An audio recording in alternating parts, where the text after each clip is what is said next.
This Martin Bacoli take on Joseph Parker. Martin Bacoli is making his ring walk right now. Uh, I'm really excited for this fight. I'm actually going to root for Martin simply because, well, he's the underdog, and I think a lot of folks overlook him, or have overlooked him.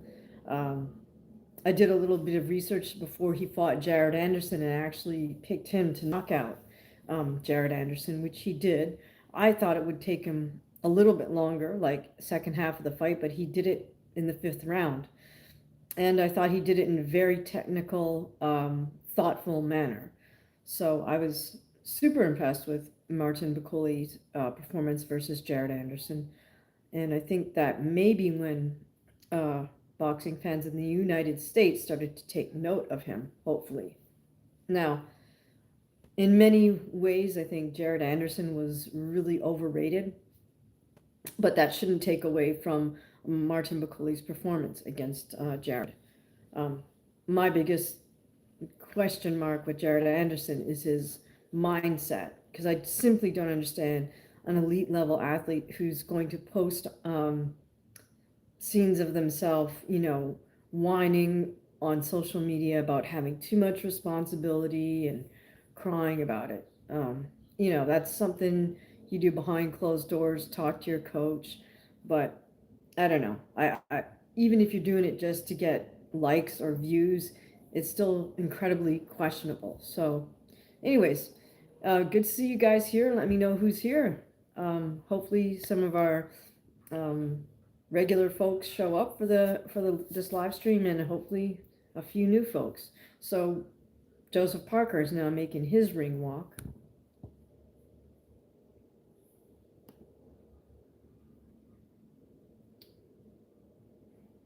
Music, hi. Tough fight for Bacoli versus Parker. Yeah, I mean, I don't know. Like the big question mark is how prepared is Martin Bacoli for a 12 rounder? I'm hoping for his sake that he was in the gym sparring regularly. I'll assume that, he and his team felt that this is a good decision. It's almost too good of an opportunity to pass up, right? When Daniel Dubois falls off last moment.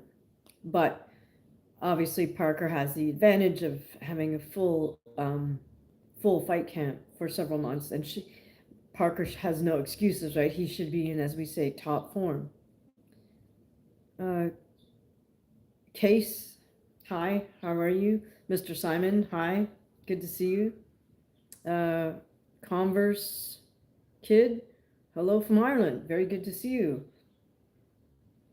So good showing uh, um, versus the fellow who took on Shakur Stevenson last moment. I mean, he made it to the ninth round before getting dropped. At least, was that the second time he got dropped with a body shot? But I mean, for him to make it to the ninth round again on incredibly short notice, good for him. Apparently, they said he got paid enough to buy a new house. So I'm hope that that's at least $500,000. Not sure what that would translate into in terms of pounds, but someone is asking me, Stephen is asking me, do you like Bob Dylan? Yes, I think Bob Dylan is terrific. He wrote the song Hurricane about the boxer Reuben Carter. Yes. Um, what was the other song? Oh, I think Bob Dylan also wrote Who Killed Davy Moore, which is an incredible sort of it's an incredible song. Like the lyrics just hit on point. Like Davy Moore was a boxer who died from his injuries post fight, and so Dylan is sort of posing the question somewhat rhetorically. Who killed Davy Moore? And everybody's saying it wasn't us, it wasn't us, it wasn't us. But yeah, if you haven't checked out that song yet, please do check it out. Um, uh, Little Fire saying, "Who do you think? What do I think about Joe Rogan and being able to hit in the back of the head?" No, I think I actually made a little clip about that, a little short, saying absolutely not. You don't get to hit people in the back of the head. Um, music is saying yes. Sparring is everything in preparation for about 100%. Um, Bacoli did say he was training to some degree. Okay, so Yeah, I mean, I really hope for his sake that he has gotten in some, or was getting in his at least those maintenance rounds, um, which means you're sparring a couple times a week. Obviously, you're not like on fire because you don't have that sort of you don't have that motivation because you don't have a fight, so you're not like got that sort of built up edge in sparring. But still, I mean, excuse me, it's important to keep your mind and body in shape for sparring. So you could take a short notice fight. Music is also saying, I'm not impressed with Stevenson. He lacks the excitement, tenacity. Yeah, I mean, I didn't see the fight. I just caught like a little bit of the beginning and then the very end when Padley's corner threw in the towel. But just the fact that he made it to the ninth round um, shows me, Shakur wasn't really willing to take a lot of risks and try to get him out of there. Cortez is saying, hello, madam. Hi. Cortez is asking me what I think about the current situation in the United States. I'm not sure specifically what you're referring to, but I want to just keep this live about the boxing fights. That's what we're here for. So, in essence, I avoid religion and politics as much as possible. Only with the closest of friends, not even with family. Yeah. All right, here we go. Parker and Bacoli walking to the center of the ring. Bacoli kind of winking and smiling. Ref asks them to touch gloves. They do. So it doesn't seem to be any bad blood, so to speak, between the two fighters. Um, in a sense, Bacoli is saving this co-main event, right? So Parker has to be thankful that he has a dance partner and didn't waste his entire 2-3 months in training camp. All right, here we go. Both men in orthodox stance.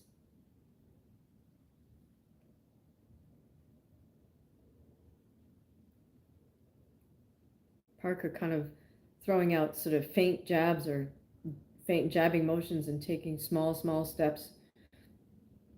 Bacoli parries with his reverse hand and a rear hand rather, and is just kind of making more probing jabs and motions. Bacoli's carrying his lead hand low and kind of making feinting motions. See Parker level change to try to jab to the body. Oh, nice up jab from Parker lands on Bacoli's chin. Now, if Bacoli has not been sparring a lot, his timing is just going to be really off. So he's going to need to try to figure that out in this first few opening rounds. But Bacoli just landed like a touch jab to Parker's head and then to his body. Another long jab from Bacoli. That is one thing. He does have a nice long reach. Another jab to the body from Parker. Jab to the body right hand from Parker. Bacoli, as per usual, is kind of holding his lead hand very low and using his right hand as sort of a cross chest guard. Nice weave under Joseph Parker's left hook from Bacoli. Both men kind of throwing single jabs this opening round. We're about halfway through the round. That was a feint up jab from Bacoli. Nice sharp jabs from Parker land on Bacoli's chin. Oh, nice double jab to a left hook from Bacoli. And Bacoli slips some of Joseph's shots simply by bending at the waist. I think I have a lot of respect for Bacoli's defense. For a big man, I think he's really adept at with his head movement and his waist movement. Now we have Joseph Parker also carrying his lead hand a little bit low sometimes and kind of peering out at Bacoli. Not sure how much his trainer Andy Lee is going to approve of that low lead hand. That's something I think Parker really used to do a lot in the earlier part of his career. Okay, in any case, we have Bacoli more or less kind of trying to hold the center of the ring, and Parker moving around, which was to be expected. Okay, we got less than 10 seconds left in this first round.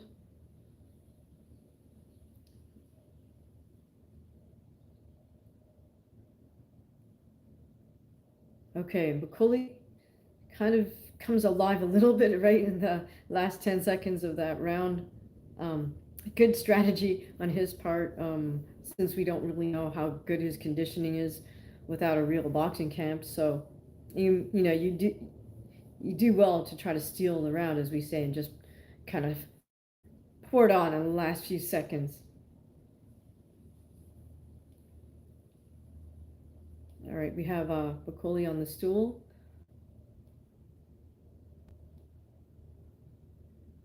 He did land a couple. Um, let's see, it was an uppercut, right hand to on Joseph Parker.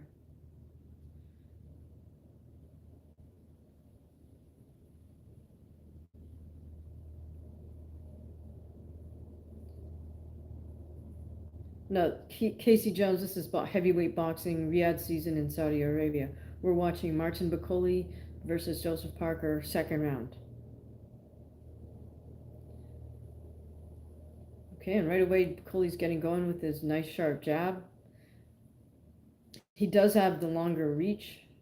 Bacoli does. Now Bacoli's kind of backing Parker up a little bit.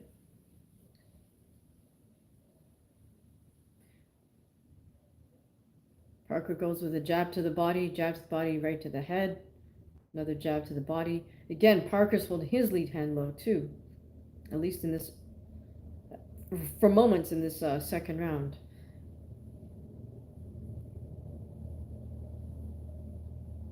A four-punch combination from Bacoli. Men punch simultaneously, but Parker lands a decent right hand on Bacoli. Bacoli's using that kind of walking stance where he just walks in a relaxed manner towards his opponent.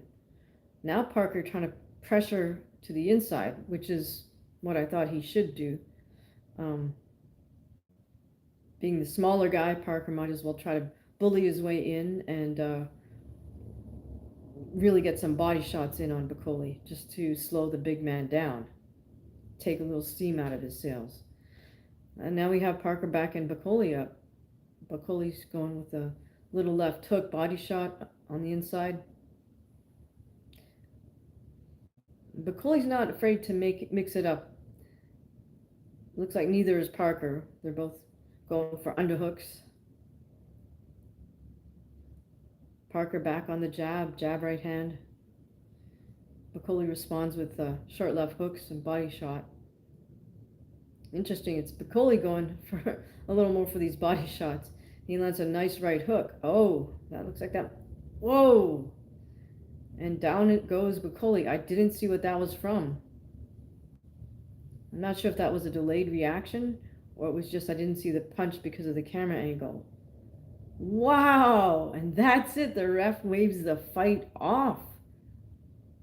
I am not sure what that was about. Well, I called that fight wrong because I was calling for a KO from Bacoli, but Parker knocks him out in the second round. Amazing. Yeah, Steven says, wow, absolutely. No, I'm going to have to see the replay because I don't know what that shot was. But he dropped Bacoli hard on his back. Bacoli's feet went up in the air. That's crazy. Okay, so hopefully they give us the replay here. The ref must have seen something in Bacoli's eyes to wave it off that quickly.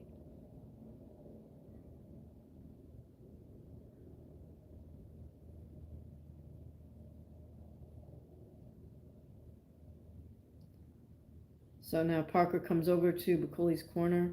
They've got Bacoli sitting in his corner on the stool. Bacoli gets up. The two men give each other a hug. I'm sure Parker's appreciative of the fact that Bacoli saved the main event, or saved this co-main event. So they're both bowing to each other. Parker hugs up Bacoli's coach. Everybody's getting sort of checked out. Parker's hugging up his team. Not sure what his coach is saying something to him.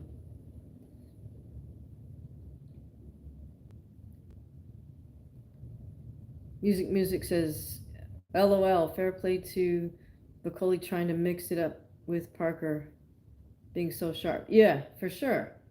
We got to give Bacoli props for saving the co-main and for being willing to step in there with Parker.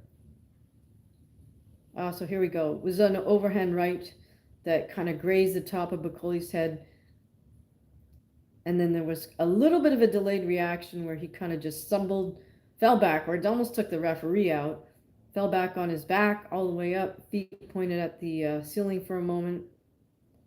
Ref walks or motions for Parker to go over to the neutral corner.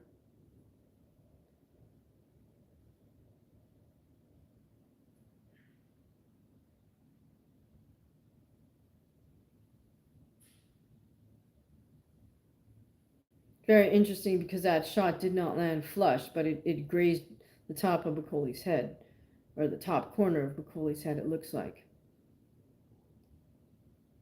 So I'd like to see the angle from maybe from the ref's point of view to see what the ref saw in order to wave that off. But Joe 818, Joe C 818, I think you called it right. So props to you. He figured Parker by stoppage. All right, and Parker's getting props from Turkey and other folks just ringside.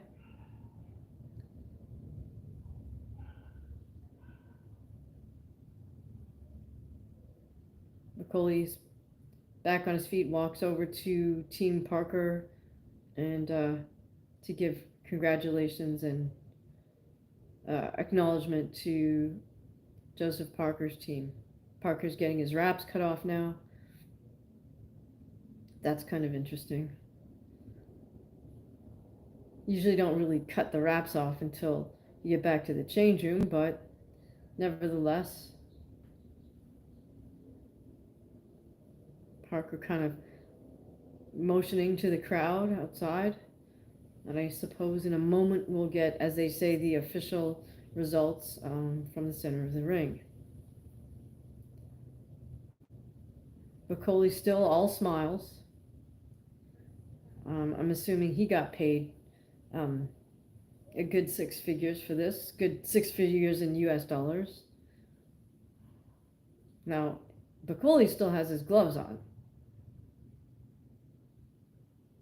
Okay, so of course now Joseph Parker retains his IBO interim belt.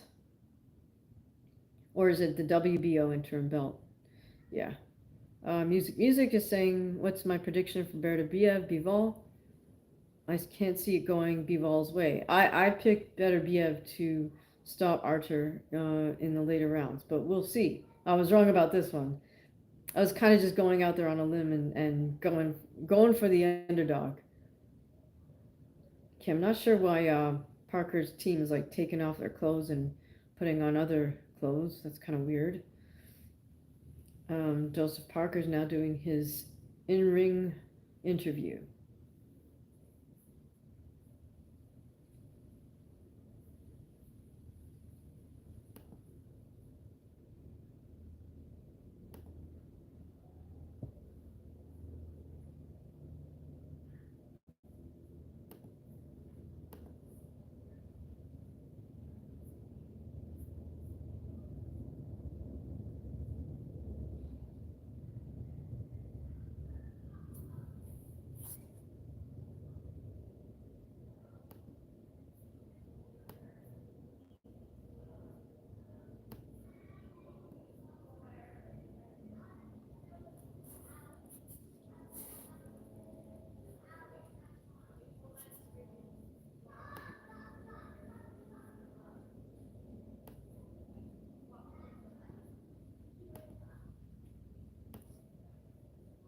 Okay, long post-fight interview for Joseph Parker in the ring.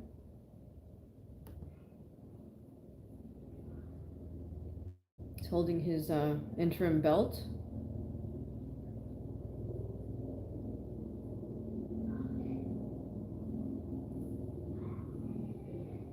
What do you guys think for the main event? You guys got Beterbiev or Bivol?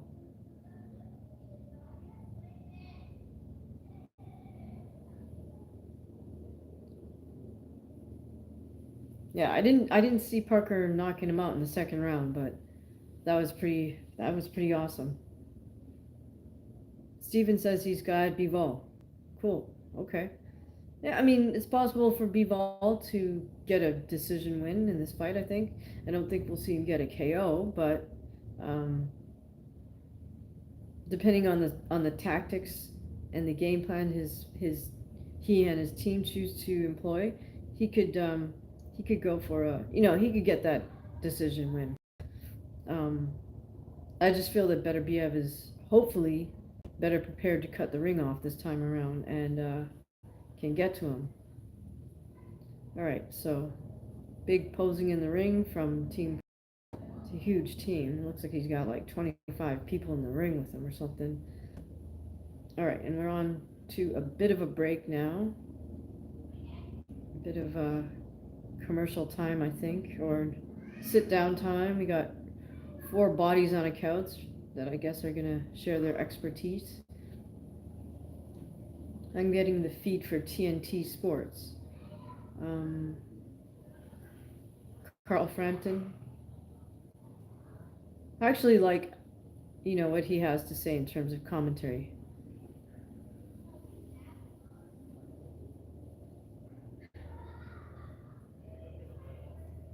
Though I have the sound turned down, so oops. Um,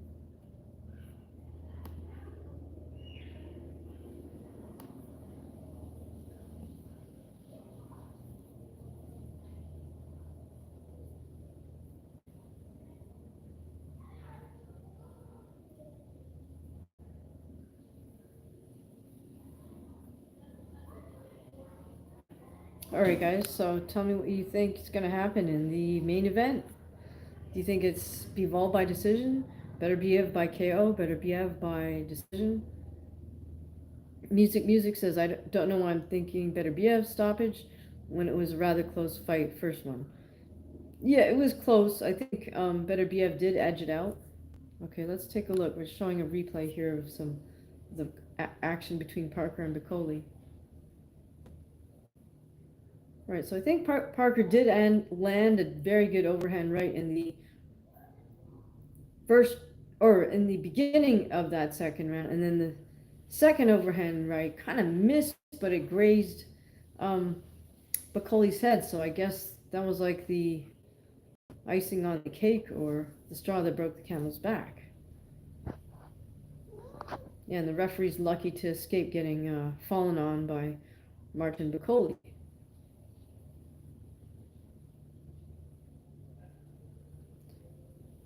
All right. Did you guys watch Shakur Stevenson's fight? Did you watch Zhang's fight with Caballel?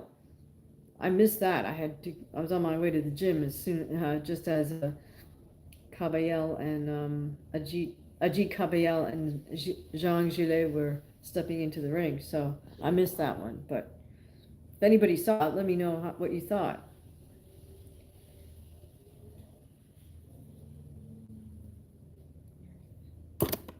Okay, as we say, we're back on the couch between co-main and main. Not sure. Well, we might have to kill 20 minutes here, 20, 23 minutes of them talking. So music says, yeah, the Zhang fight was a bit crazy. It looked like Caballero went well to the body. Zhang was on oxygen at the end. Yeah, I have a hard time having any sympathy for him if he gets gassed out simply because that's not rocket science, as we say, right? You know that conditioning is key in the combat sports, in all combat sports. So it behooves you to get in the best condition possible, no matter who you're fighting. Um, if he knows he's constantly getting gassed, well, he and his team need to, or should have, addressed that a long time ago. I mean, I think they did try to, but I don't know what his training regimen's like. I remember the fight where he lost to Philip Hergovich. People were saying something about, oh, he had some injury before this and that. So, I mean, while that may be true, in the end, you gotta do what you gotta do. So, uh, you've got to figure out how to have your conditioning up, even if you are um, hampered by an injury. That's where the expert strength coaches come into play. That's where you've got to optimize every single other department, like your nutrition, your sleep, all the above. And no matter what your injury is, there are other ways around that, right? Um, there's other ways to get your conditioning in, even if you can't go running. All right, so now we're having a stand-up interview. Um, fellow from the zone is talking to Turkey. I thought it was a kind of interesting or odd title for this card to call it the last crescendo. I mean, I don't quite get what that means. Last crescendo in the opera, in the symphony, like there'll never be another crescendo, really? Right. The cat is making his presence known. Not sure what he's looking for because I don't have any food out. I suppose he just wants everybody's attention, so you can say hi to Herbie the cat. Um, okay. Is it somebody the great in UFC who wins tonight, Cejudo or Song? Well, I'm gonna I'm gonna cheer for Song just because I'm not really a big Cejudo fan, but I wonder if, Henry hasn't looked great in his last few performances, so I don't know.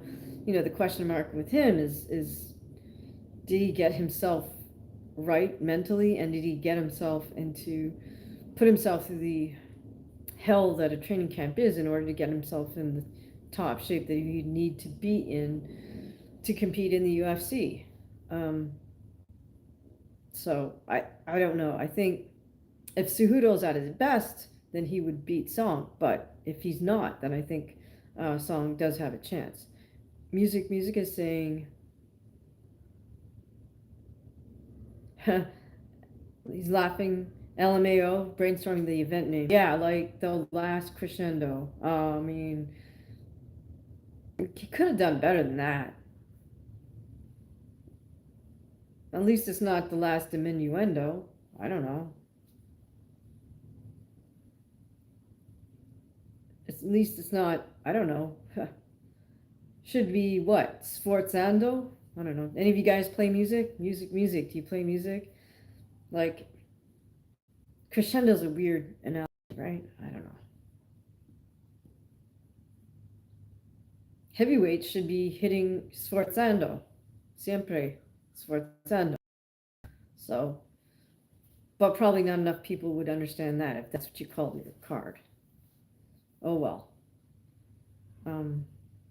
I thought Ring of Fire was a better name for an event than the last crescendo. Steven says I play chess. Well, that's pretty cool because I wish I knew how to play chess. I don't. I mean, I know how you're supposed to move the pieces, but I have no idea how to actually play chess. All right, guys. So we got about just under 20 minutes to go before 3 p.m. Pacific time, which is when the main event is supposed to start.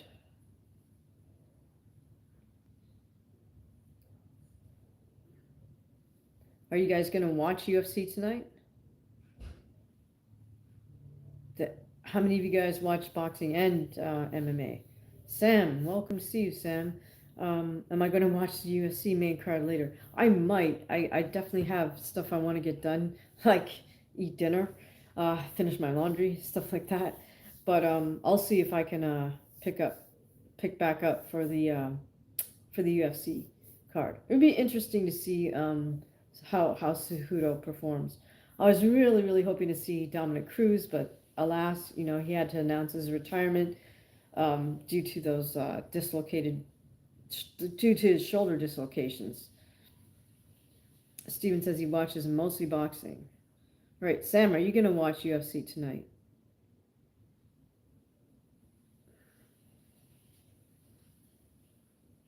The Great says, I watch both. Cool. Yeah, I watch both.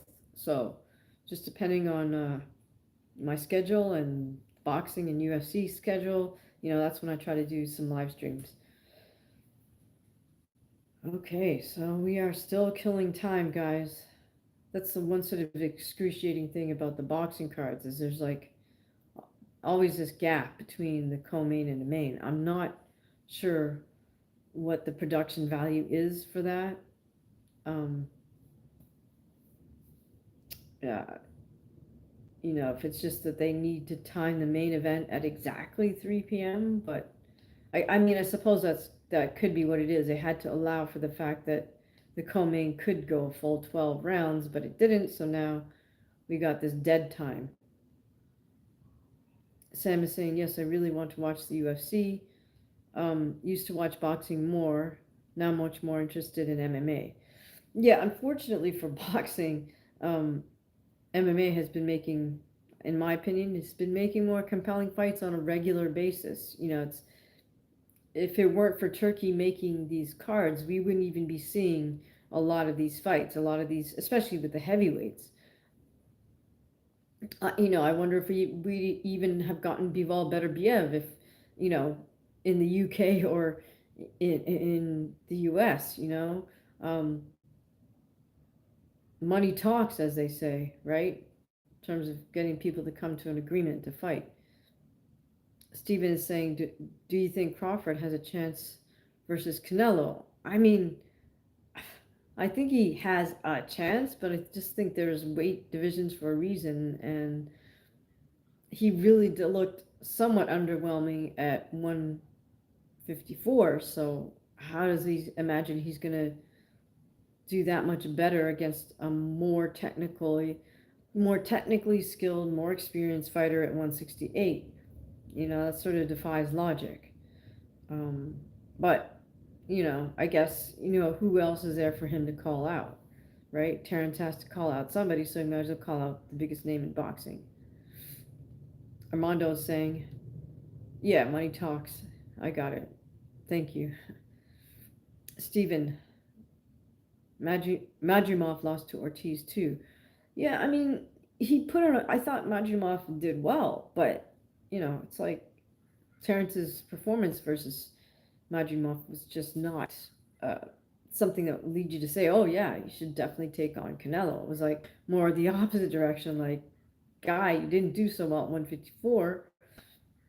Maybe you want to reconsider how well you do with an additional 14 pounds against arguably one of the best in the sport right now, period, right? I mean, whether you like Canelo or you don't like him, um, in terms of his selection of opponents, that's besides the point. We can't deny the fact that he is a very good boxer, um, very technical, very tactical, and of course he has all that ring experience. He literally grew into the sport. Seeing as he turned pro when he was only 16, he became a man in the professional boxing game. So Sam says, back in the day, we had Barrera versus Morales, Tyson versus Holyfield, Chavez versus Taylor. Great fights all the time. Yeah, that's true. I mean, the sport of boxing, the business of boxing, the boxing industry has somewhat fallen off, in my opinion. I don't know what the cause of that is. You notice that like um, the two big venues are were was HBO. HBO was the pinnacle, and then Showtime was like, you if you got on Showtime, you're still hoping to make it to HBO to make the big bucks, and both of those just evaporated. Now we have PBC going on Prime with horrible production, by the way. It's horrendous. If you watch the undercard, like the preliminary fights, I don't know who is doing their sound, but they should be fired because they're streaming live on YouTube, right? And you can hear all the stuff you don't want to hear, like the announcers telling people like, "Oh, I'm gonna go to the bathroom now." It's like I don't want to know that. Why are you guys streaming that live? You should dead the guys' mics when you're just doing sound checks and stuff. But who am I? I'm just somebody who watches boxing and MMA. Sean is like, "Woo, we're live. Thank you for showing up, Sean. Really appreciate your presence on these live streams."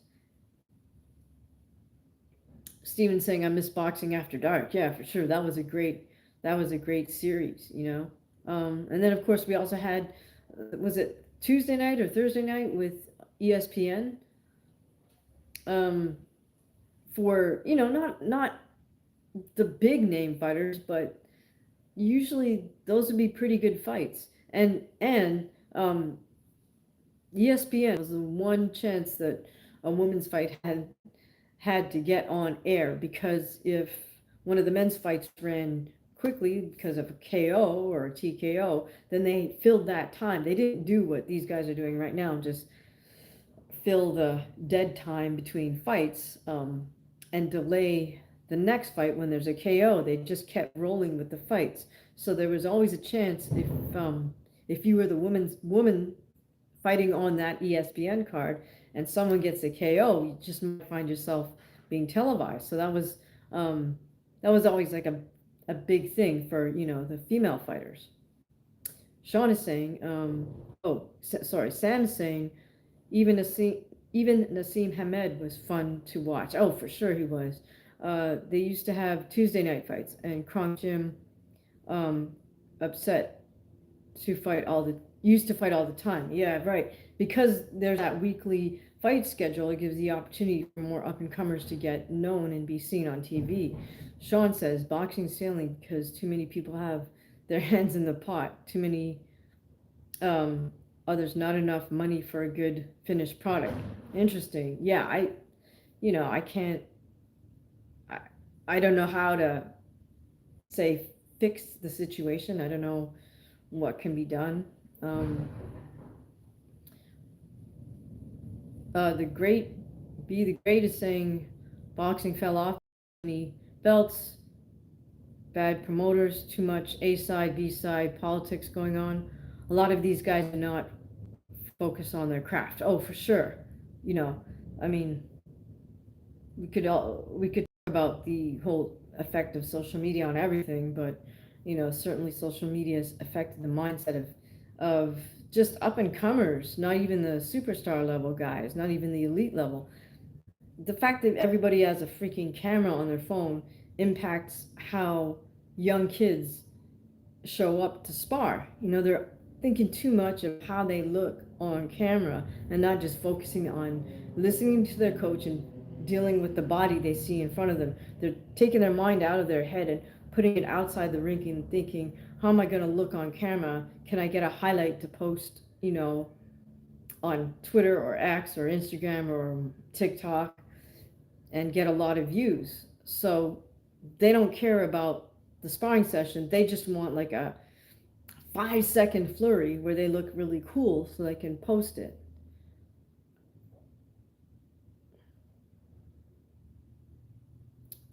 Sean says, so basically social media destroyed humanity.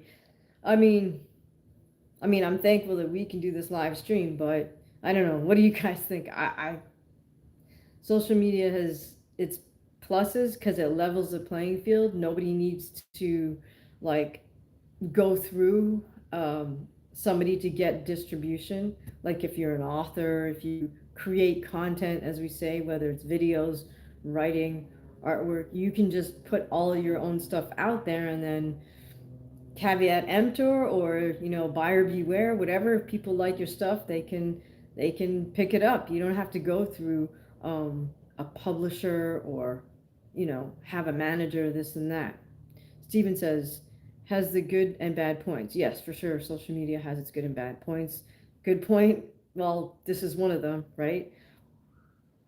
Um, Sam says, would you watch a Jake Paul versus Francis? I mean, it's hard not to watch either one of those guys. That would be a mismatch. I just think Francis is too big for Jake. I don't think Jake would take that fight. Ryan Anthony says good fight. I'm not sure if you're referring to Jake Paul versus Francis, but okay, here we go. We are doing the ring walk, guys. Okay, so it's like 7 minutes before 3 over here. So I guess they anticipate it'll take 7 minutes for everybody to get in the ring and get started. So here we have Bivol walking down, kind of in a little bit of a jaunt skip towards the ring. I guess since he's the challenger, he's going first. He's wearing a kind of white, silver, and black, like a silvery white, or maybe it's just silver and black. Sean says Jake is doing it wrong. We want to see Jake come up the real ranks and win. Well, I think because of his because of who he is, the number of eyeballs he attracts, he can kind of jump the line for sure. And because he's his own promoter, he can make his own matches. Sean James says, "Come on, Bivol." All right, now we have Beterbiev making his walk. Looks like he's wearing black.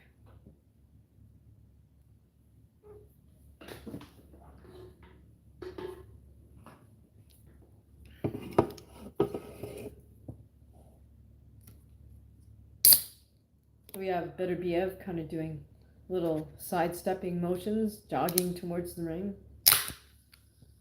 Good to see him kind of energized like that.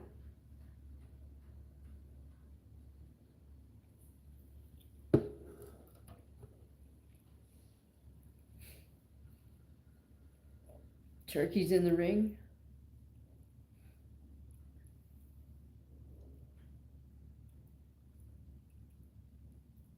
Bivol's kind of bouncing in his corner. Oh my gosh, he has a Kadyrov in his corner. You guys know who that is, right? The Chechen dictator, psycho. He's the guy who puts little kids in MMA and has them just like there's no headgear, no shin guards, whatever. Kadyrov is perfectly fine with little kids doing MMA, like beating the crap out of each other. All right, we are doing a national anthem. Sean says Beterbiev might have movement tonight.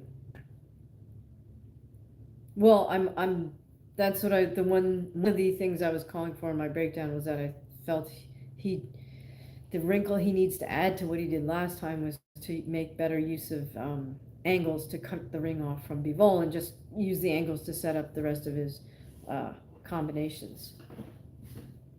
I myself was trying to work on that this morning in sparring.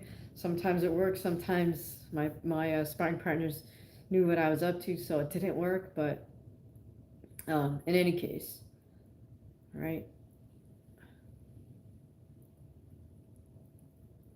Be the Great says, but that's the Russian way, LOL. Yeah, for sure. Like in my breakdown, I also described that typical Russian amateur style, which is what Bivol is kind of an expert at.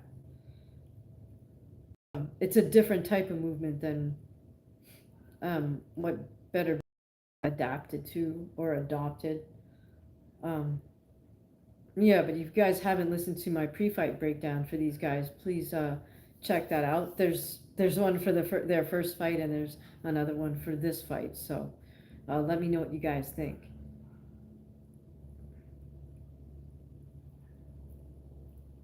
Yeah, hopefully, Archer's coming in 100%. His knees are good and all of that, right? We want a good fight, so we want both fighters to be, as the Brits say, in top form. Oh, welcome, Paul. Paul Rodney says, how nice to see a naturally pretty woman here. Too many rely on makeup, etc. Yeah, well, that's not me. No filter or no makeup. Basically just got back from the gym sparring session this morning and made it in time to do this live, so that worked out well.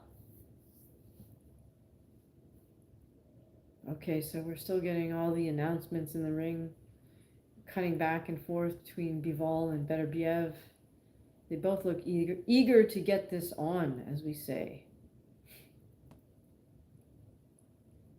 It'll be interesting to see if Bivol made any adaptations because his trainer was somewhat reticent when asked, what do you guys want to change for the next fight, and he says nothing, we just need to get better judges or something like that. So I don't know if he was just being, playing to the camera or if that's how he really felt.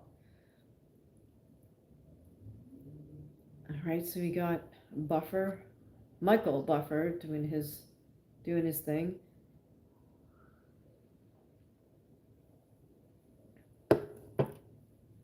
He's got on a very nice tux, kind of a paisley gray kind of pattern there.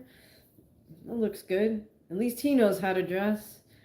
I know I always rag on some of these boxing journalists in quotations that wear like a really crappy t-shirt under a really crappy suit jacket. And anyways, I won't go on about that now because nobody's doing that right now.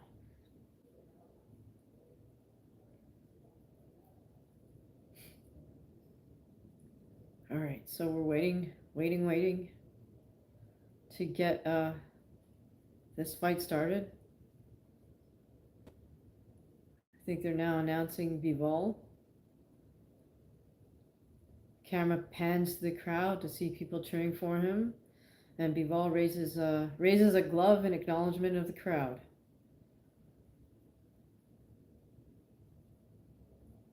Now we have Beterbiev. Coach takes his t-shirt off. He's simply wearing black. Almost Mike Tyson-esque, right? But he does have his name. He has something on his on the belt line. And now they're announcing Artur Beterbiev.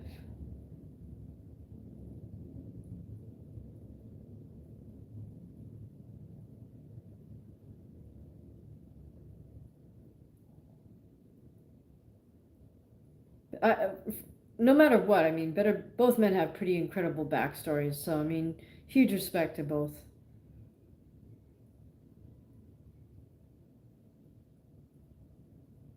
Okay, and they both sort of touch gloves at below waist level.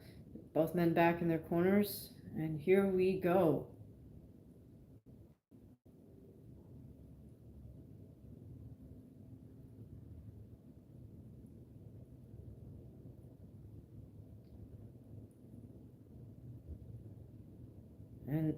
And it's on, guys. Both men with a looks like high double guard. Both men starting out with the jabs, of course. Double jab from Beterbiev. Double jab from Bivol. They're almost standing with their lead feet touching. Jab to the body from Bivol, but Dimitri double jab from the body to the body from Artur, and Bivol responds right away.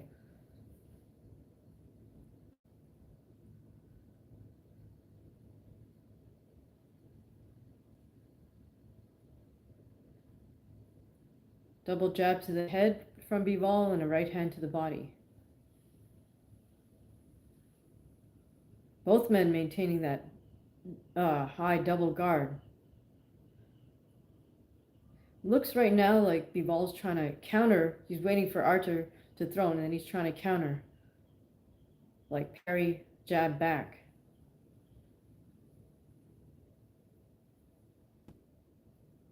Nice attempted body punch by Artur. Archer throws jab to the head, jab to the body. Bivol responds with a jab to the body, jab to the head, another jab to the body from Archer.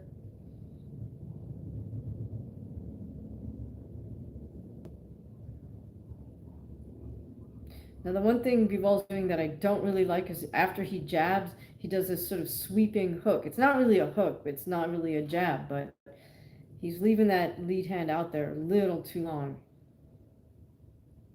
when he makes that movement.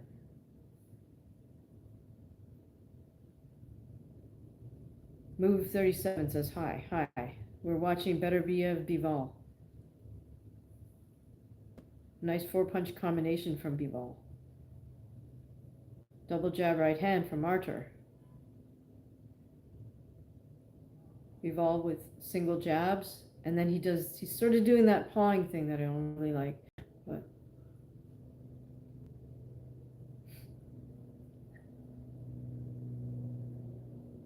Bivol with a nice 1-2, and we're about 30 seconds left in this first round.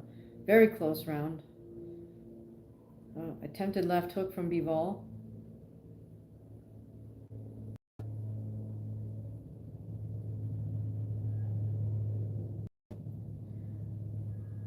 Nice jab right hand from Beterbiev.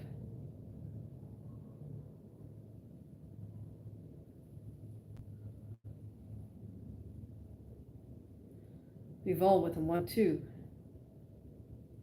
Beterbiev responds with a jab, couple of right hands to the body attempts that didn't quite land flush. But the interesting thing here is that in the first round already, we are fighting at mid-range. Sean says, oh no, Bivol is doing the same as last time. You were right. Well, it remains to be seen. That was just the first round, Sean. Let's see what happens. Now, again, guys, I don't have the sound on, so I'm not listening to... Now, the one regret I have with that is I don't get to hear the corner work, but I don't want to be biased by what the other commentators are saying.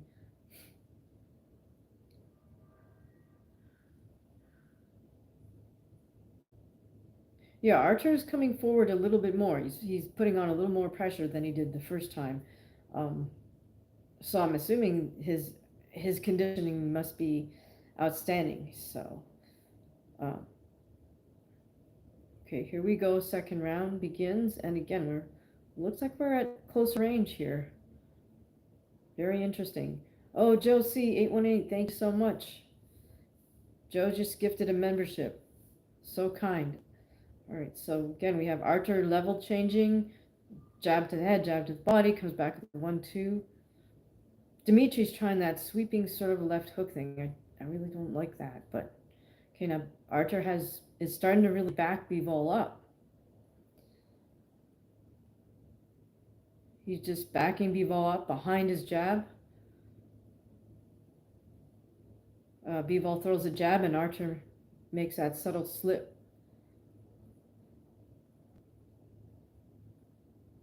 Both men responsible, double high guard. So Bivol is blocking Archer's jabs. He's blocking and parrying. But Archer's putting the pressure on to back him up. And so Bivol's being the one hunted at the moment. Joe, thank you so much. Archer started to pressure him more like I expected him to be. He already tested Bivol's power in the first fight and looks for basically to walk him down in this one. Got it. Yep, that was from Joe. That's a good summary of what's going down right now. Okay, so Boli, parry, jab to the body, but he's the one backing up and moving around. So, it's called effective aggression. And it looks at this moment like Archer's leading the dance by forcing, because he's forcing Dimitri to move around so much. Archer with a double jab right hand.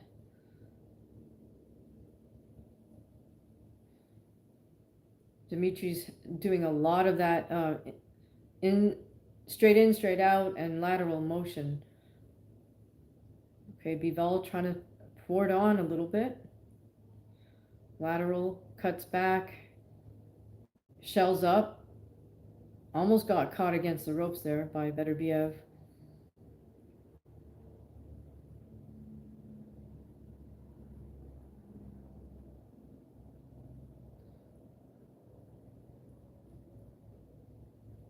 Yeah, Beterbiev's just using those really small steps to hunt Dmitry down. He's feinting him with his punching motions and also with his uh, head and upper body motion. Oh goodness, Dmitry seems to be getting a little bit off balance here as he's trying to make those lateral steps. And that's round two. Okay, so round two is definitely Beterbiev's round. And I hope Dmitry has another plan, plan B, another strategy. Because if it continues this way, Arthur's going to get him out of there shortly.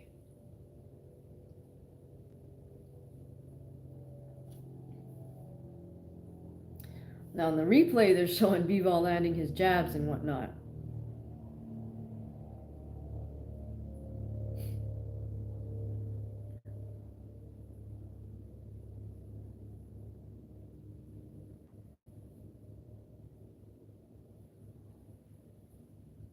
Yeah, Beterbiev looks like he's in fantastic shape, just bouncing on his feet before the round even starts. Again, round three.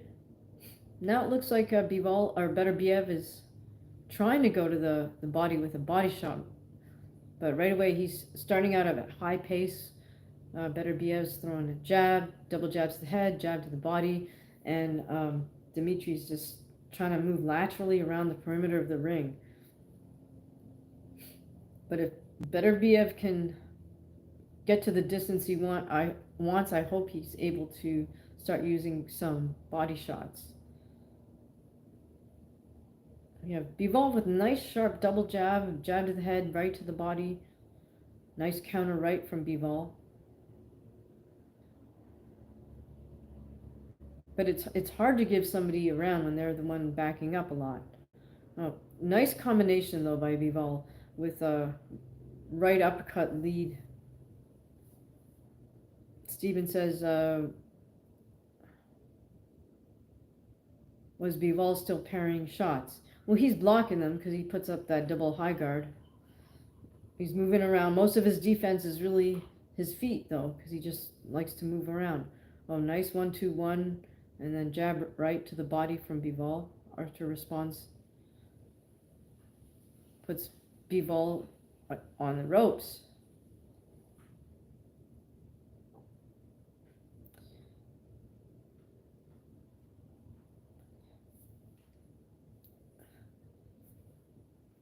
There are moments when Bivol looks like he's a little bit off balance. I don't know if that's just because Arthur's forcing him to move laterally so much, and then as Bivol's sort of trying to change direction sideways, he sort of crosses his feet or something. Another jab right, and then a left hook but from Bivol. So Bivol is getting in some good combinations, but the overall tone and tenor, I would say Arthur's just hunting him down.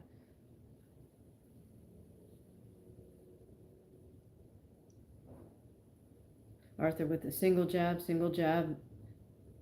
Arthur with single jab to the head, jab to the body.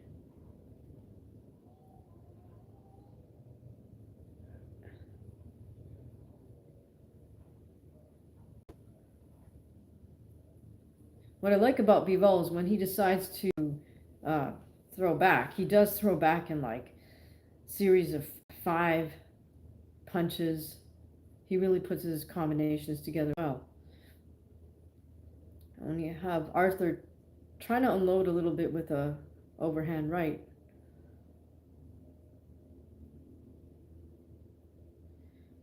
It gets a little scrappy in the men kind of grapple a little bit right towards the end of the third. Yet, I mean, to his credit, Bivol is getting in combinations, but when you have one person acting as a hunter and the other one is the one being hunted, it's hard to award the round to the person who's running away. Move 37, is it fair to say Bivol is on the back foot? Yes, most definitely. Even if his plan is to be the counterpuncher, um, it doesn't look good when your movement is being forced by the other person. Sean James says, nope, not enough combinations. It's working against him. I mean, I don't know. That's his style, right? Is to fight in little spurts like that. So I don't know if he's gonna, if he doesn't inflict damage, he could wind up gassing himself out. So we'll see. Okay, here we go with round 4, and right away, Archer's right on top of Bivol, just walking him down. Jab, single jab from Archer, and then he comes over with the overhand right, goes down to the body, 2 body shots. So Archer looks really light on his feet. Bivol's got that high double guard up. Archer with a nice right hand body shot. This is all Beterbiev so far this round. Dmitry just responded with a series of single jabs.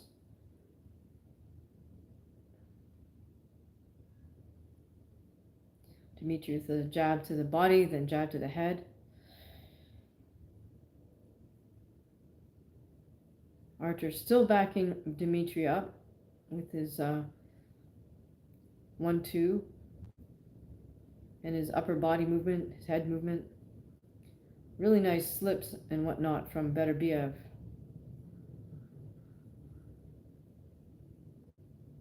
Artur Beterbiev with the 1-2, then jab to the head, jab to the body, head. Now, granted, a lot of blocked by Dmitry's double high guard, but some of these jabs are also splitting his guard.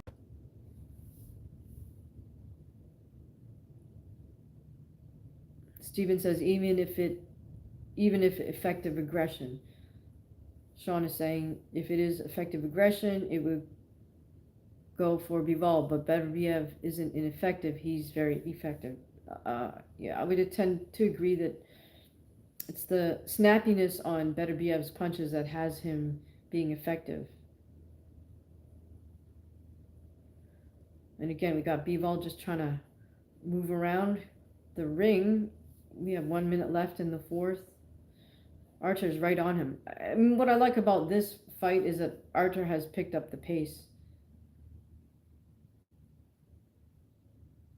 in terms of his feet and in terms of his punching. Yeah, Archer's walking Bivol down behind the jab, which is exactly what he needs to do.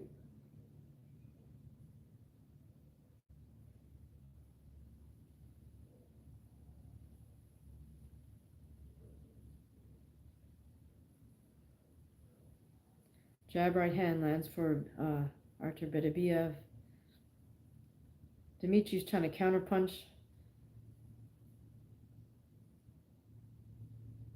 Archer misses with a right hand, misses with another right hand. Dimitri comes right back with a 1-2 to end that 4th round. So outstanding conditioning from both men for sure. Sean J says, oh, let me jump back. Move 37 says, feels like a repeat from first fight. Well, except that I think Beterbiev has picked up his pace, both in terms of his footwork and his punch output. And he's forcing the fight to right from the bat. They started at mid-range. So it's either going to be mid-range to close range. It's kind of funny, not funny, maybe, that the instant replays are always showing Bivol landing punches. So who knows? Okay, so Sean is saying Bivol has not changed anything. It's over. Well, let's see how this plays out. Joe C., what are you thinking? Is this playing out the way you have it? Okay, three people here have or 2 out of the 3 people have this a draw, and 1 person has Bivol ahead.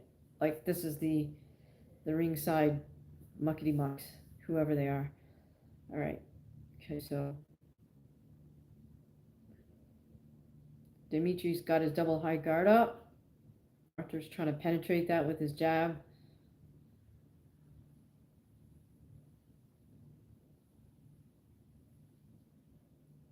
Arthur with a jab to an uppercut to a right hand.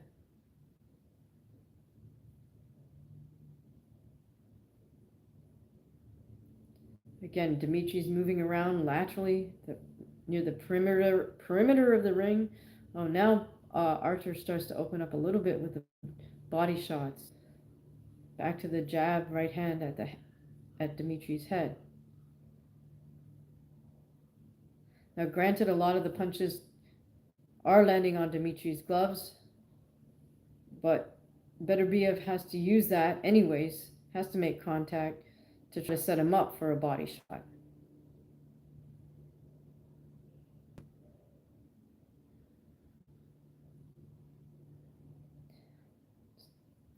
Beterbiev with the single jabs, double jab right hand. And Dimitri is just responding with single jabs right now. Both men playing that single jab game. Okay, we got a little bit over a minute left of round 5. Jab right hand from Arthur. Double jab right hand from Arthur.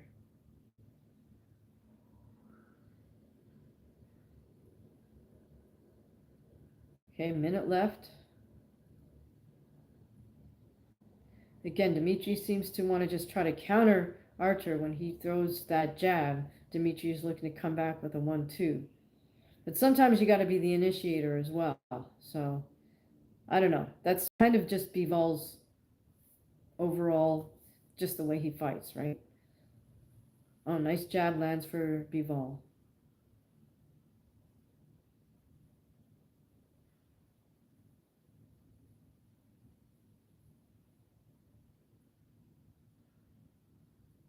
Oh, nice hand from Artur Beterbiev. Less than 20 seconds left in this 5th round. Oh, Beterbiev comes back. A nice left body shot. A nice overhand right. Another nice overhand right to close this round out. Oh, terrific jab right hand from Beterbiev. And that's round 5. So I don't know if that's Beterbiev's sort of plan to kind of surge in the last 30 seconds, but it's a good strategy. Joe C is saying, I think Arthur's ahead because of the aggression. I would tend to agree. He's landing while he's pressuring. He's also saying the pace of the fight, Bivol is just responding. Yes, I would agree with you, Joe. Bivol hasn't really led the dance here. He's just trying to find moments to counter. Sean is saying 100%, Joe. Jonathan Simon saying Bivol is hurt. Yeah, I think, he's I wouldn't quite say wobbled, but he was like unsteady for a couple of moments here. Again, the instant replay, they keep seeming to show where Bivol's being successful in landing his punches. They did show one good straight right hand from Beterbiev, kind of knocking Bivol's head back. So at this point, two of the ringside judges have Arthur ahead by a point. One has Bivol ahead by a point. Here we are, round 6. Oh, nice jab right hand to the body from Beterbiev. Dimitri keeping that double high guard up, trying to block those punches. Dimitri responding with single jabs. Still moving laterally. Dimitri with the jab to the body, jab to the head, jab to the head. Arthur making good use of level changes. Arthur also parrying, doing the lean back. Arthur with a jab to the body, jab to the head. Double jab to the head, right hand from Arthur. Oh, then 4-punch combination, forcing Bivol to move. Bivol's just responding with single jabs at this point, or a series of jabs.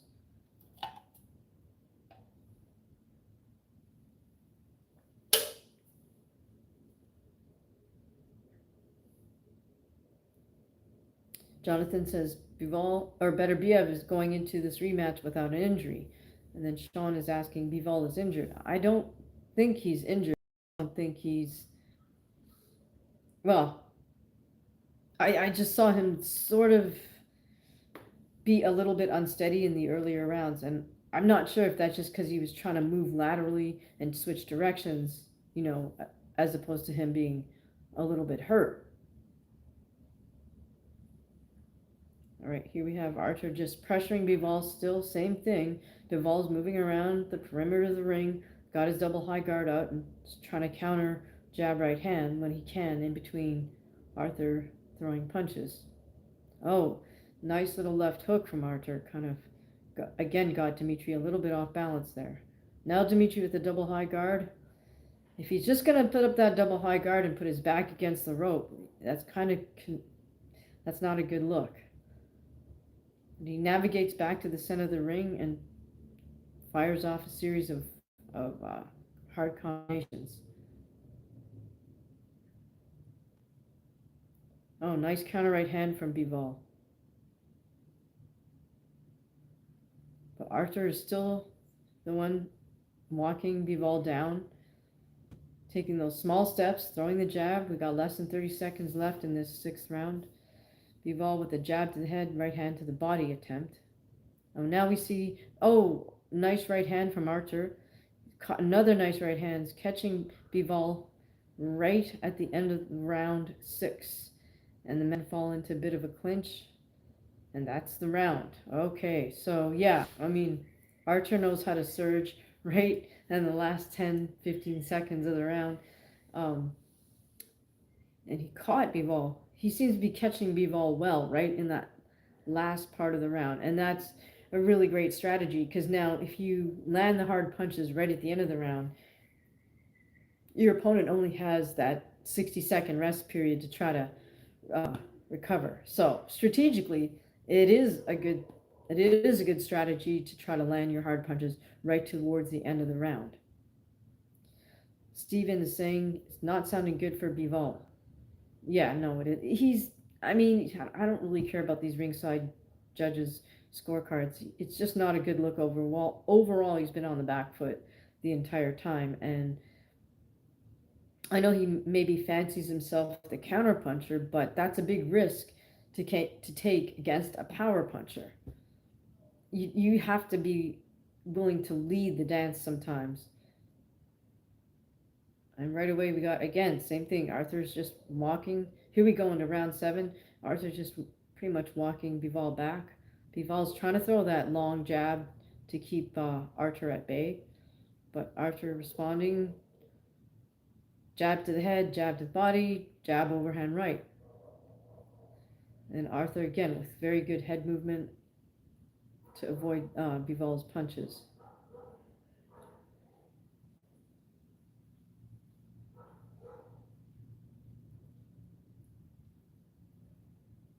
Bivol throwing a few single jabs here. Back to the high double guard for Bivol. Jab to the head, jab to the body from Bivol. Oh, jab to the body, right to the head from Bivol.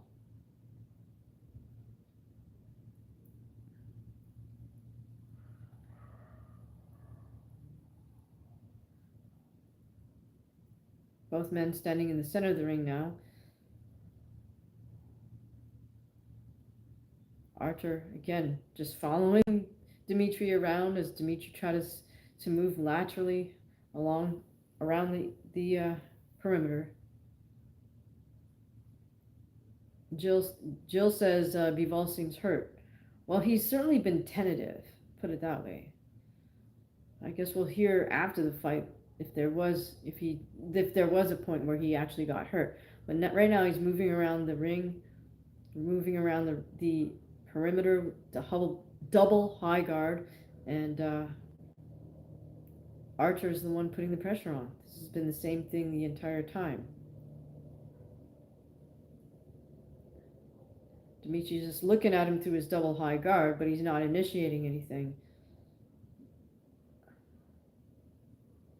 All Archer has to do is take those very small, relaxed steps, and he just stays right in front of Dmitry, doesn't let Dmitry get away with all that lateral movement. Oh, nice right hand lands for Archer Beterbiev. I really like how Beterbiev's using his upper body motion to kind of feint Bivol as well. Bivol with some single jabs, tries to parry and come right back with three-punch combination.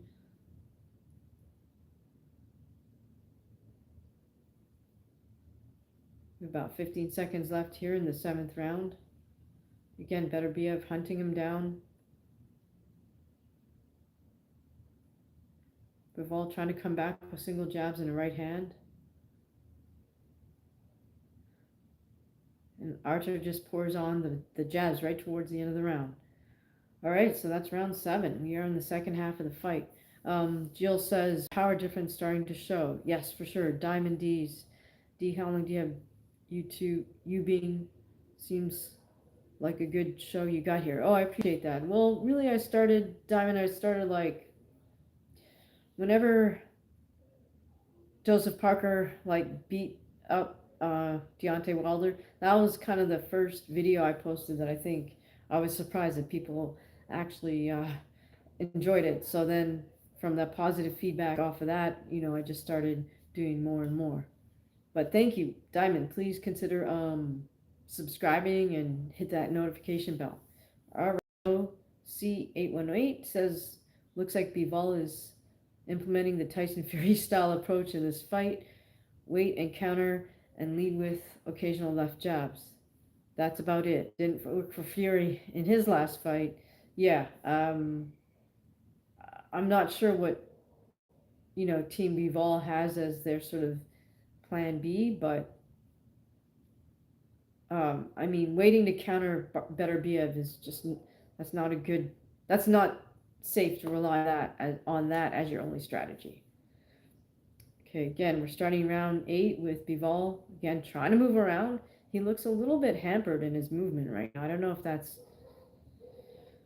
that is in fact an injury, but he's just putting up that double high guard to try to block Beterbiev's punches. And he's throwing out some slower jabs right now, which could prove to be fatal versus somebody like Beterbiev, who's a power puncher and has got a great overhand right.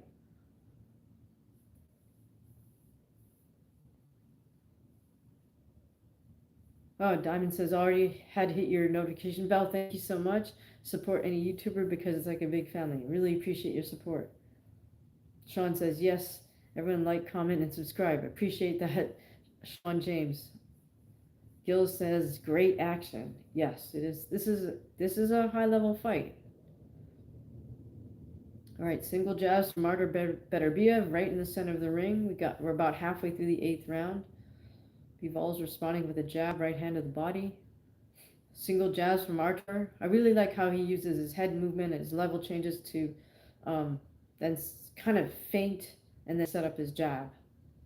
Again, Dimitri's really trying hard to do that lateral movement that the Eastern Europe sort of almost, he's starting to cross his legs right now, which is not a good look. So jab, right hand, left hook from Dimitri, but he's starting to look a little bit unsteady on those legs. Double jab, right hand from Beterbiev. Oh, nice little setup to the left body shot by Beterbiev. He just slipped to his right side and tried to sneak in a left body shot. Oh, jab, left hook from Beterbiev. He's getting throwing a little more sophisticated combinations now off his jab, which is great. That's exactly what he should be doing. Notice how relaxed Beterbiev is, guys, especially with his footwork. He's just walking. He's very relaxed. People go, oh, you're flat-footed. But just because someone's not bouncing on the balls of their feet doesn't mean that they're actually flat-footed. All right. Beterbiev with a jab to the body. Bivol responds with a series of jabs. Oh, and both men punch with each other, but it looks like Beterbiev gets that jab to the body, right hand to the head in. Both men fall into clinch. And that's the round. Well, I'm not sure if Beterbiev is going to be able to get a stoppage here.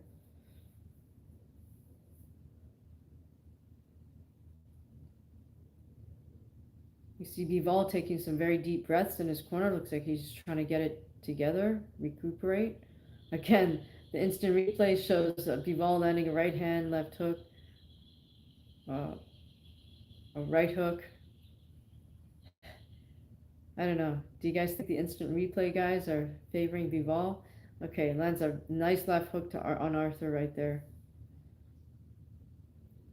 Again, the ringside people, somebody has it a draw.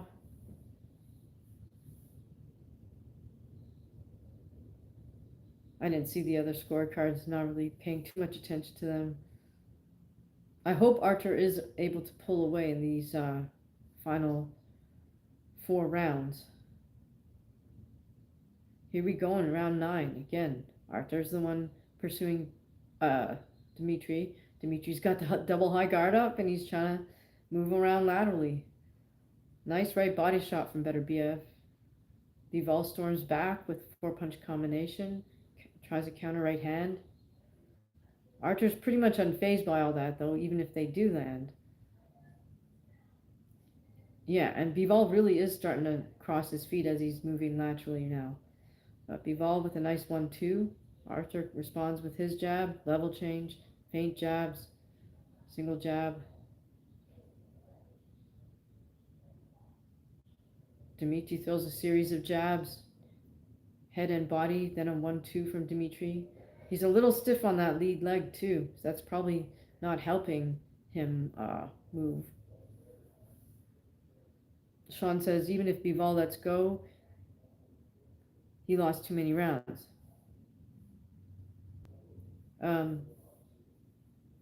Gil says Beterbiev may be slowing.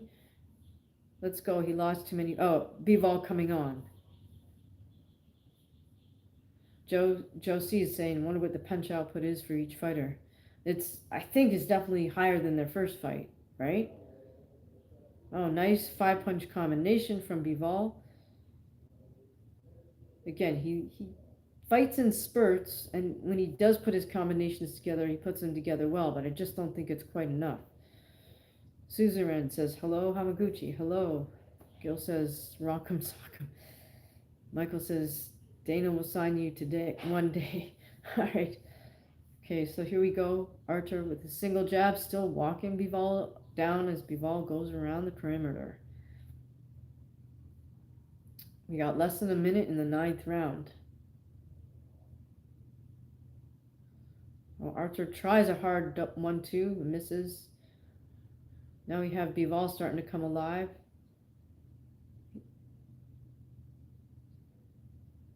He's using his patented lateral motion and then cut back, throw some punches. I guess he's on to Beterbiev kind of surging in the final part of the round, so now he's trying to, counteract that by moving around so much. Archer's still taking those small steps, cutting the ring off. Jab, jab, 1-2. We got 20 seconds left. So now's when Archer needs to really pour it on now. Dimitri's trying to get cute with his footwork. Double jab from Beterbiev. Jab, right hand from Beterbiev. He goes down to the body.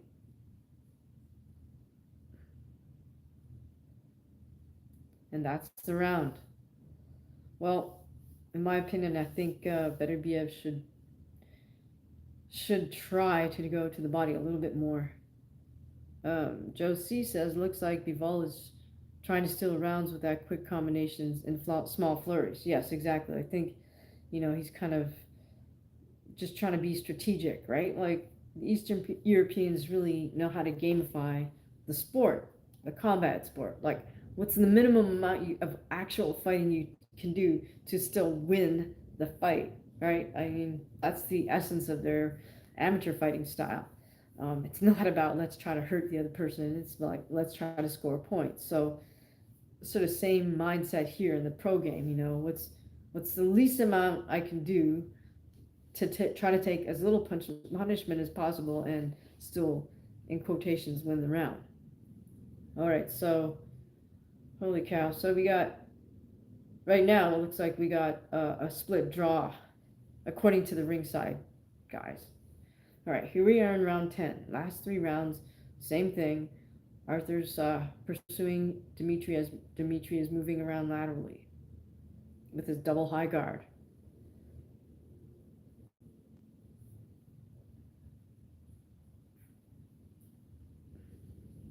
I really hope Archer is able to penetrate and get to Dimitri's body.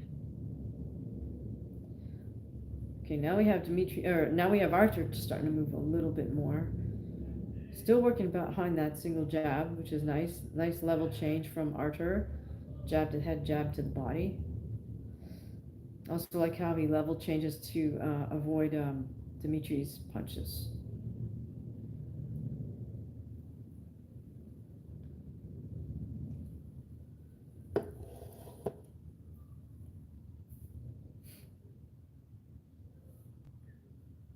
Now, Bivol's starting to throw out that slow jab, which I don't like. Arthur level changing, throwing a jab. I wish you, yeah, okay, now he throws the right to the body. I was just gonna say, I wish he would throw more body shots, but yeah, Bivol's starting to do that long, slow jab a little bit too much for my liking. We're back to the center of the ring.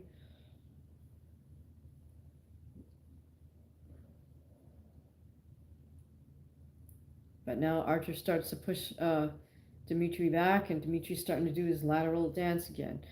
He's starting to look a little bit knock-kneed, Bivol is.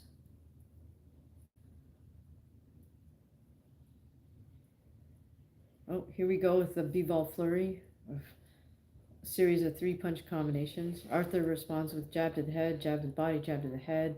1, 2. Now when Arthur's down there weaving like that, I wish he would throw a body shot, but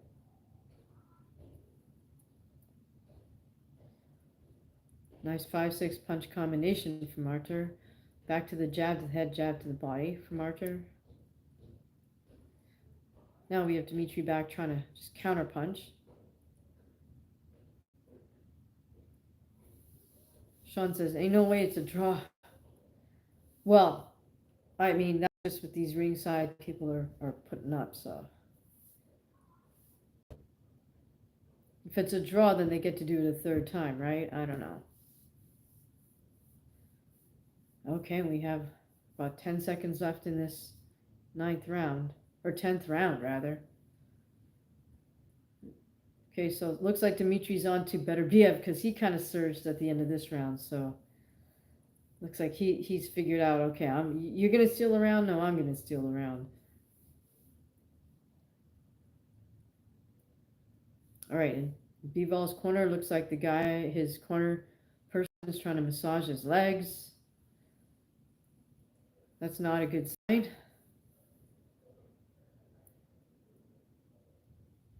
And again, we get the instant replay of Bivol landing his punches. I don't understand why the instant replay guys are so biased, but whatever.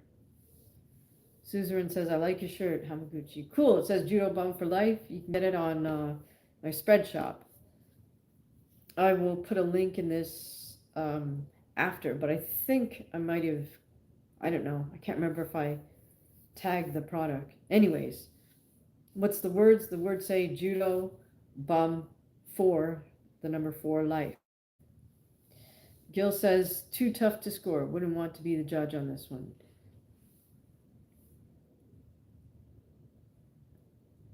Okay, here we are in the championship rounds, round 11. Again, starts out at a pretty fast pace at mid-range. We got Archer with a jab to the head, right hand to the body. Bivol seems to be coming alive a little more in this round. Still moving around the perimeter, trying to fire back. He's trying to fire back after Beterbiev landed a overhand right.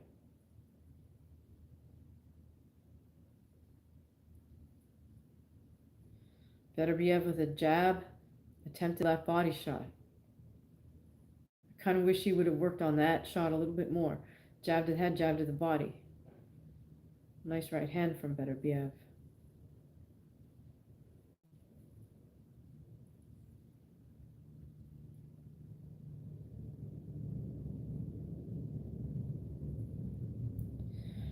Dimitri's just keeping that high double guard up and moving around the perimeter, trying to just block Beterbiev's punches.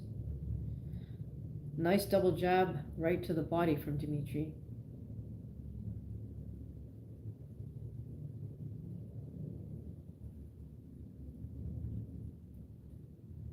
Oh, nice uppercut from Dimitri. Nice. That was a left uppercut.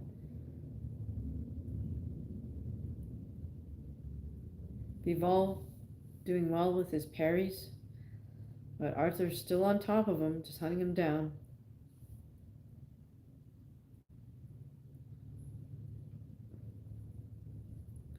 Kind of wish Arthur would switch up from his jab to the head, jab to the body, his jab to the head, right hand to the body. Now we got Arthur kind of moving around the perimeter a little bit. And Dimitri's starting to pick up the pace a bit with his punching. Nice double jab right hand. Oh, Arthur lands a good jab to snap Dimitri's head back a bit.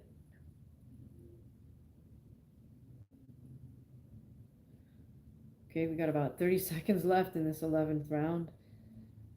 It's pretty much the same thing with Arthur just hunting Bivol down. Bivol trying to respond with a hard jab right to the body or a jab right hand to the head. Oh, now Dimitri seems to have caught on to Beterbiev's flurry at the end of the round strategy because he's doing the same thing. Oh, we got Bivol moving around. We're back at the center of the ring.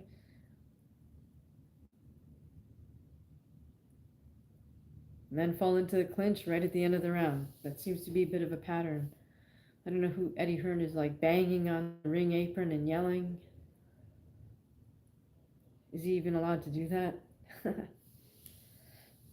Hi, Susan. We are about to go into the 12th and final round. Guys, I don't have the commentary on, so unfortunately I can't hear their corner work, but if any of you guys are listening in, it'd be cool to let us know what you think of Beterbiev's coach and Dimitri's coach.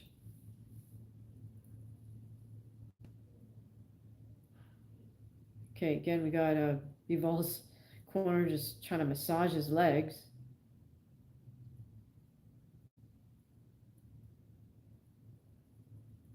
All right, so one guy has Bivol ahead on by 1 point. This will be very interesting to see how the judging goes. Gil says Bivol getting it done. All right, well, Archer both men need this last round. Neither man can afford to give it away. They've got to come on hard. All right, again, we have Archer just kind of walking Bivol down. He really needs to pick it up. Now, credit to Bivol because he looks like he still has plenty in the gas tank because he's able to still surge in this last round. Oh, Bivol coming back with some hard counters now. Not sure if he was saving something for this final round. But we have him moving around laterally still. So in many ways, the scoring depends on what you like, what you don't like. Because, I mean, some people love to see this type of defensive footwork, like what Bivol has. Others don't. Like, I'm not really in favor of that, but fighters like Paulie Maldonado really, favor something like the way Bivol fights. Makes sense, right? You kind of favor seeing what your own strength would be. Right. Nice series of 1-2s from Arthur Beterbiev, but I think Beterbiev needs to fight with a little more urgency. He's got about 90 seconds left to really make a show of this here and take this round for sure. But he's just not fighting with enough urgency. I think Bivol showed a little more urgency right at the beginning of this 12th and final round. Right, we've got a little bit more than a minute left of this fight. Okay, jab to the head, jab to the body from Beterbiev, then he cuts to the side. Bivol responds with a hard 1-2. Oh, nice hard 2 by Bivol lands.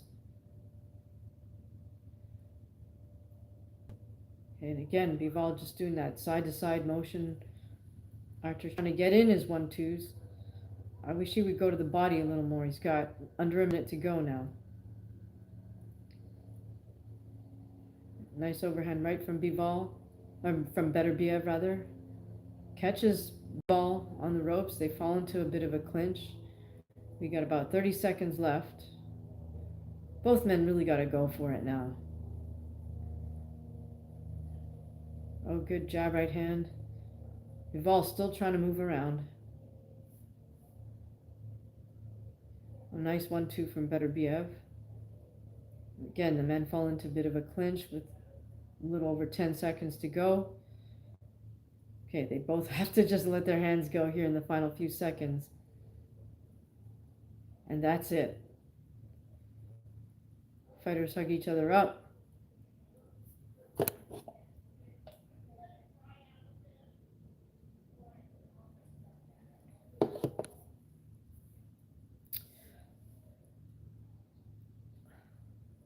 Steven says, whatever happens, love your commentary. Okay, appreciate you very much, Steven.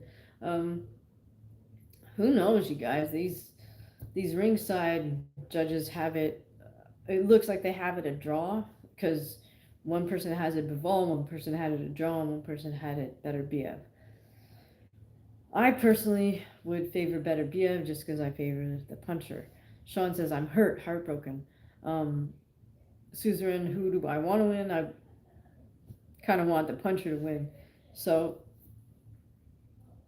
but you know, it's one of those where the judges, you leave it in the hands of the judges, you can't complain, right?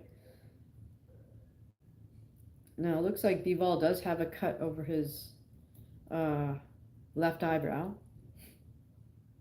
Don't know if that just opened up in the final rounds. Artur Beterbiev, big smile in his corner. The fellow from Top Rank, can't think of his name right now. Yeah, one of the Richie Woodhull scores this a draw, 114-114. So, let's see what the others.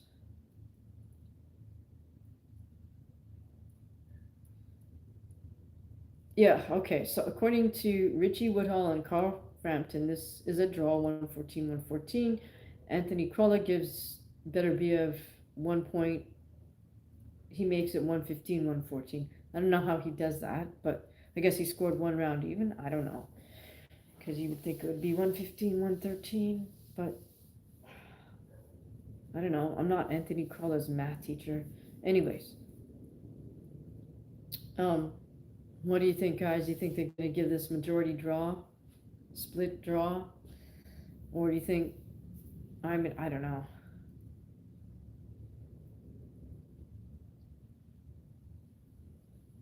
Okay, so here we go. It's probably going to take a moment or two. We've got Turkey in the ring, both men, Beterbiev and Bivol shaking hands.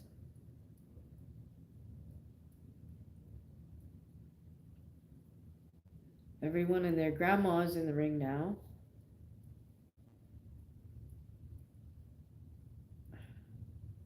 Gil says, coin toss, great fight. Yeah, it was a great fight. It was a fun fight for sure.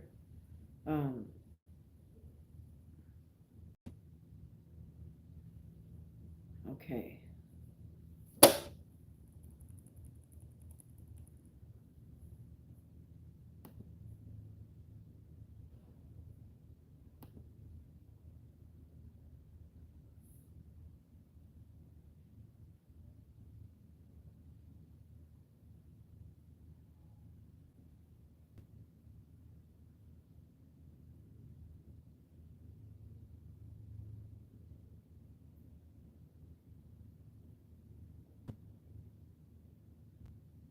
Holy cow, they gave it to Bivol.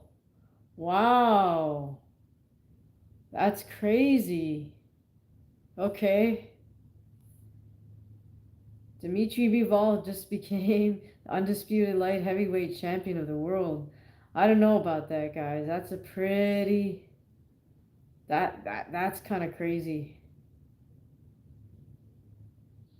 Oh, Eddie Hearn is just overjoyed, of course. Well, of course, so is Dmitry and Team Bivol, but I don't know, man. I don't know if I agree with that one. That's a really, really tough call. Everyone is like, a move 37 says question mark, question mark. Sean James is like LMFAO. Move 37 saying rigged. Sean James is laughing. Sean saying boxing is cooked. Yeah, I don't know what that was. That was weird, man. I didn't even hear the scorecards. How far apart were they? I mean, I really didn't think Bivol won that fight. They could have given it a draw. Um, yeah, move 37 is saying sussy. Sus as heck. Josie says robbery, you were right. They were biased by showing only Bivol's replays on Jumbotron. Yeah, I mean, that was like, uh, it's like, even Dubois pulling out of the fight is sus to me. Plus, who is the kid that Shakur Stevenson was supposed to fight? I mean, I don't put anything past anybody anymore. You know, like, did Dubois do that just so he can go straight to Usyk or something? Yeah. Gil says too far apart on scorecards, but I had Bivol. Okay. So, I mean, I could see how, again, if it's a close fight, it could go 7-5 to either man. It could be a draw. But I don't know. I don't know that Dimitri deserved to win that one. Bivol won the first time between. Beterbiev won the second. They have it backwards. Yeah, I don't know. Move 37 says Electric Man. I'm not sure what you mean by that. Move 37. Wow, I'm kind of shocked. Um, I don't think Bivol looked better this time around. So, all right. So now I get to riff on is that Chris Mannix with his horrible outfit?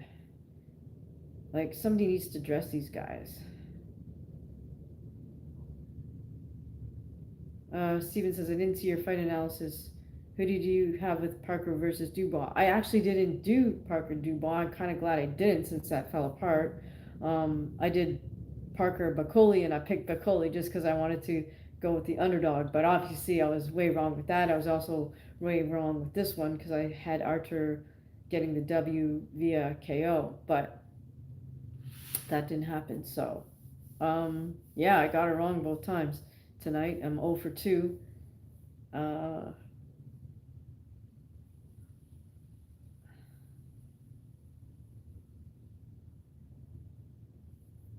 Let's see if I can find out.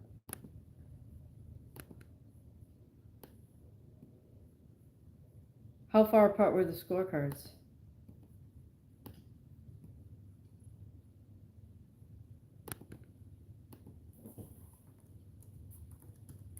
Well, that was disappointing, guys. All right. Uh,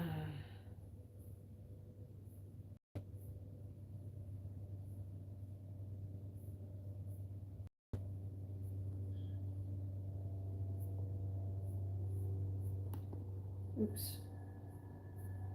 So, did you guys catch the undercard? They're saying fight of the year contender, Callum Smith, Joshua Boutsy. Hmm. Tell me if you saw that fight. Was that any good?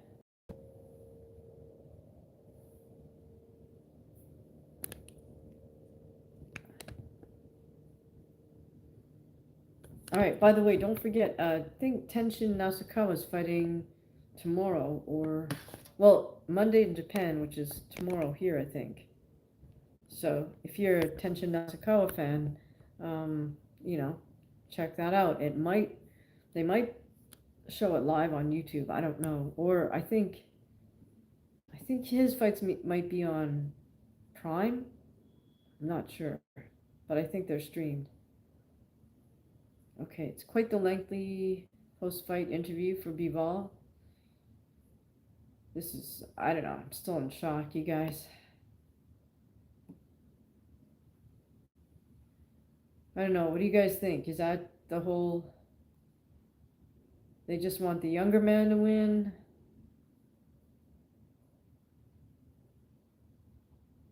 And now Mannix is interviewing Artur Beterbiev. He's kind of smiling.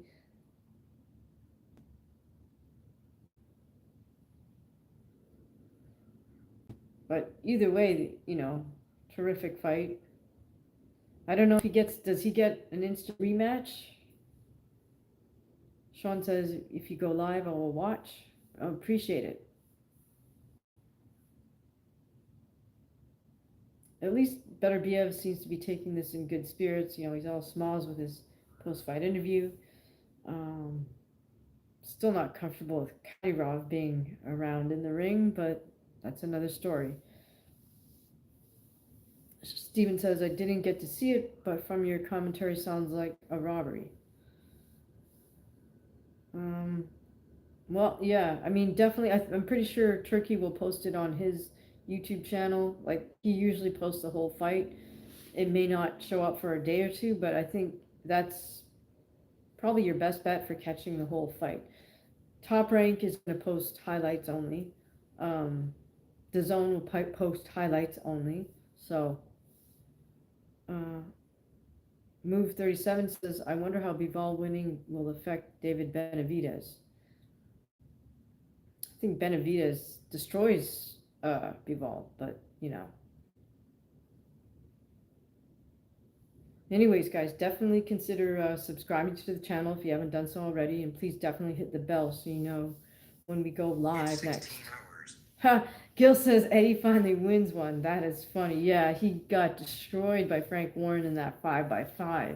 That was ridiculous. He lost all 5 fights. Anyways. Yeah, I don't know.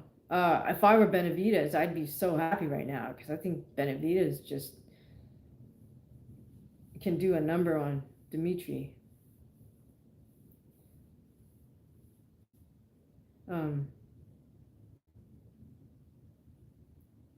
Benavidez can put his punches together really fast, and he's got that same ability to walk down an opponent, just like Beterbiev did.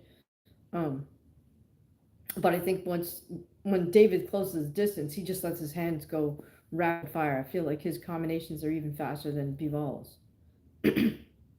Well, I'm interested to hear how people figure Bivol won this, but anyways. Sean James says Benavidez destroys everyone right now. Yeah, including the people who won't fight him. Uh, Move 37 hopefully gets the fight. Yeah, I hope Benavidez gets Bivol. Gil says Benavidez not beating these guys. Sorry. Okay. Sean says that's why Canelo. Ooh, yeah, exactly. I don't know. Yeah, at this point, guys, boxing is just starting to feel way too scripted. Um, Even more scripted than like influencer boxing in quotations, right? Like, was this just a setup? Does Beterbiev have a rematch clause? You know, he gave Bivol the rematch. Um, are we going to see this a third time? Do you guys want to see this fight again? I don't know. Uh, I don't know what's next for Beterbiev, but I think he deserves a rematch if he wants it. He granted Bivol the rematch, so it was interesting that he said that he didn't think Bivol would have given him the rematch if Bivol won the first fight. So who knows how this goes. All right. More scripted than WWE. Yeah. Steven says, that was from Move 37. Steven says, I agree, a lot of corruption in boxing. I don't know, man. I just thought the instant replay bias was pretty obvious. In any case, all right, so guys, it's 4 p.m. Pacific time. I guess it's 7 p.m. Eastern Standard Time, which means it's probably about after midnight in the UK. So I'm gonna sign off now. I'm gonna see, maybe I'll go back on for UFC, but I definitely want to eat a little bit of dinner, and then we'll take it from there. All right, so just, yeah, I mean, hopefully you get notified if you've hit the notification bell. You get the notification that I'm live. I'll do my best, like I said, to get back on for UFC. Thank you, Sean, for joining us. I'm so glad that we didn't get invaded by bots, but thank you for being here, Sean. And thanks everybody for joining us. I'll see you the next time.